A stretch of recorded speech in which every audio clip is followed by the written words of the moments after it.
What's happening, guys? Welcome back to the channel. This segment, I'd like to talk about Derrick Lewis versus Ciryl Gane.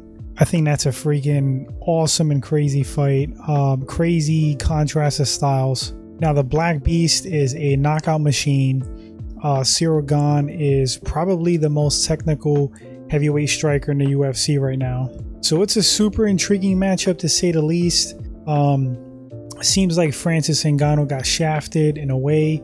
I mean, he didn't lose his title, but the UFC announced that Derrick Lewis versus Ciryl Gane is going to be for the heavyweight interim belt, which truthfully, yeah, it's kind of weird, but not going to dive into any of that. I'm just going to strictly talk about the fight. All right, so let's get into it. All right, so Derrick the Black Beast Lewis, he's basically as close to a successful, strictly brawler as you can get in MMA. I believe at one point he had to cut weight to make the 265-pound limit, but he is like absurdly athletic for his size.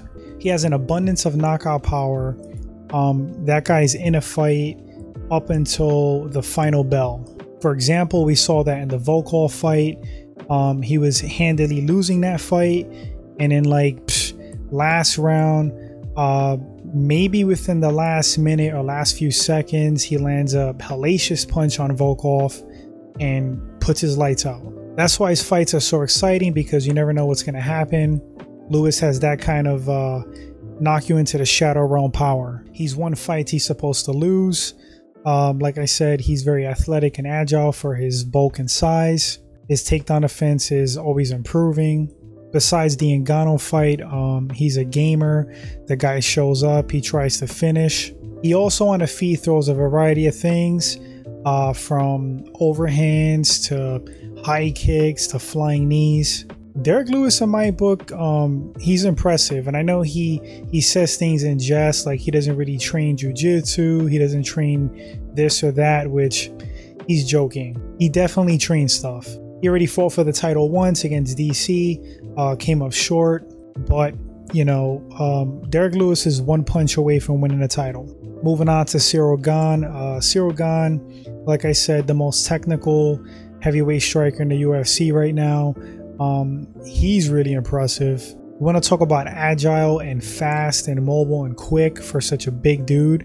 Ciryl Gane's a freak. I mean, you look at guys like Francis Ngannou and you think freak specimen. Ciryl Gane is equally, impressive physically. And in some ways, kind of more than Ngannou, because he's so light on his feet. He looks like a freaking welterweight out there. Comes from a kickboxing background, if I'm not mistaken, or Muay Thai. Basically, a really experienced striker. He's got submission victories on his resume, stoppages via strikes. His ground game is looking better and better.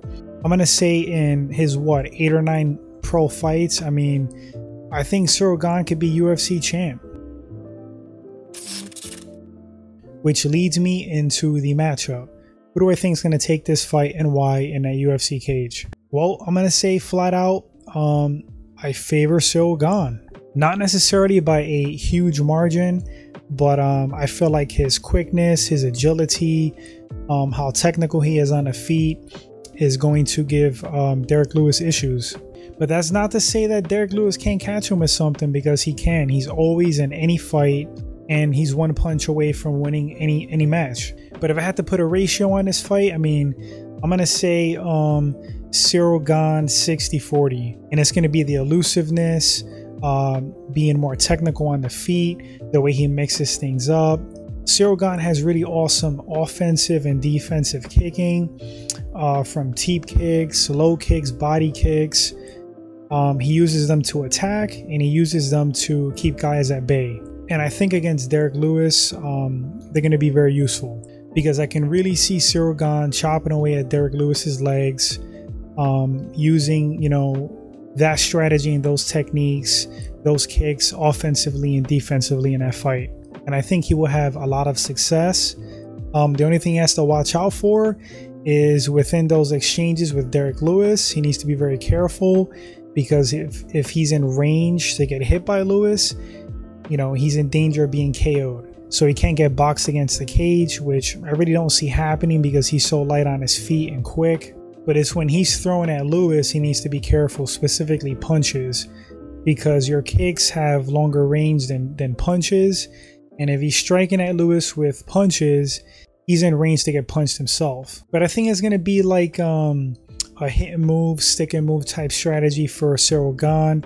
And I think he will win a decision against Derrick Lewis. Maybe pretty dominant, maybe unanimous. Then again, Derrick Lewis knocks him to the Shadow Realm and becomes the UFC new interim champ. Very possible. What I think is going to happen most likely, Ciryl Gane again via decision. Once again, it's going to be the mobility, the technical aspects on the feet, the speed, the elusiveness, all the above. I think I'm going to give Derrick Lewis issues. But guys, you let me know in the comment section who you think wins this matchup and why. Also, would love to hear what are your thoughts on the interim title situation? Do you think it's warranted? Do you think the UFC jumped the gun? Were you scratching your head like what the heck? Anyway guys, if this is your first time at the channel and you enjoy the content, consider hitting that sub button, like and share as it helps the channel grow. Truly appreciate it guys, you're the best, and until the next segment, you all take care.